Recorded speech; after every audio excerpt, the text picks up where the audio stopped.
Souvent, nos frères, la communauté nouvelle, ils chantent, ils dansent, mais je ne sais pas s'ils comprennent d'abord.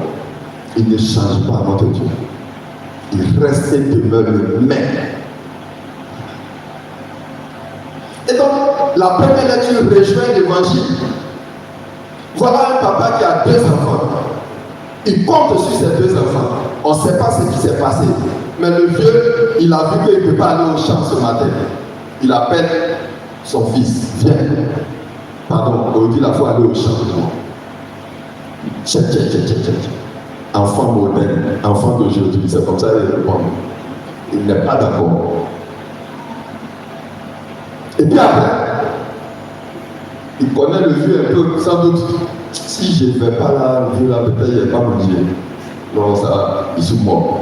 On dit, il a fait son miracle pas, et puis il a allé au champ. Sans que peut-être le vieux même message, il dit, bon, comme l'autre a refusé, il va vers le deuxième. Il dit, mon fils, il faut aller au champ pour moi. Il dit, ah papa, ça c'est un petit problème. Parlez comme les jeunes. Je vais aller tout de suite même. Or, c'est lui là, on dit, il n'est pas parti. Alors donc, Jésus a commencé par une question qui a sa réponse. Et c'est là, même un enfant de ce vieux même connaît la réponse. Puisque dans le texte, on pose la question. Des deux, qui a respecté le vieux? Qui a obéi au papa? Nous tous on connaît. C'est pas ça? Et c'est là que Jésus va partir maintenant dans le cœur de son enseignement. Vous voyez un peu. Alors donc, il dira, Amen, je vous le déclare, les publicains et les prostituées vous précèdent dans le royaume de Dieu.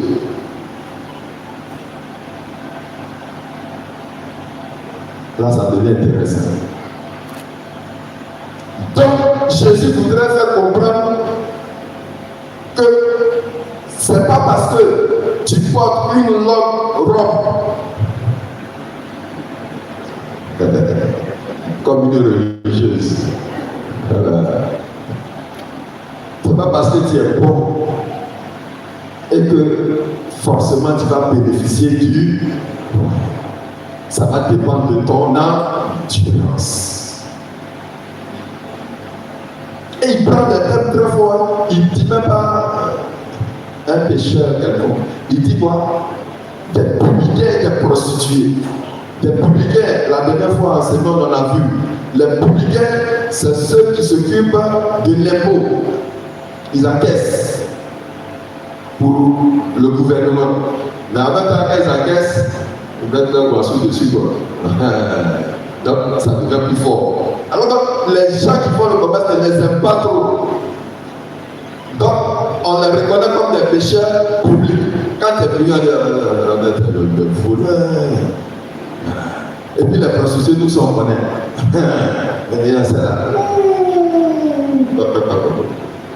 Voilà. Donc, Jésus est en train de nous dire ce matin que ce n'est pas parce qu'on court, on vient à l'église, on court, on fait ceci, que forcément on va avoir le salut. Mais quel est ton engagement? Quelle est ta vie? Quel est ton comportement en dehors de l'église? Et c'est cela dit les prostituées et les publicains vous précédemment dans le royaume. Dieu merci, mais il a dit précéder, peut-être qu'après on peut suivre un peu. Voilà, il nous laisse la latitude de la conversion. Parce qu'il est toujours généreux, Dieu. Il nous laisse toujours une possibilité. Mais si on regarde, effectivement, ce que nous on tasse de perdu, de péché public, de ta main, il faut nous précéder dans le royaume. Il faut prendre les meilleures places. Et puis nous, on va rester à côté. Et demain, on va dire, mais moi, j'ai été ceci, Seigneur, j'ai été curé de 7 ans. Mais puis tu m'as. Il va dire, je ne te connais pas. Voilà, je commence par moi-même, on va dire, quelqu'un va dire, le Père m'a appelé dans les chemins. Vous voyez un peu. Alors, frères et sœurs, c'est pour cela que j'ai dit ce matin-là, vraiment, ça nous touche nous tous, autant que nous sommes. Quelle est ta situation? Est-ce que tu es l'enfant qui a dit oui, et puis après n'est pas parti? Ou bien tu es l'enfant qui a dit non, et puis après est parti? Quelle est ta situation? Personnellement, il ne faut pas regarder ton frère. Faut pas dire, moi je suis mieux que lui là. Moi au moins je vais une fois au moins la répétition.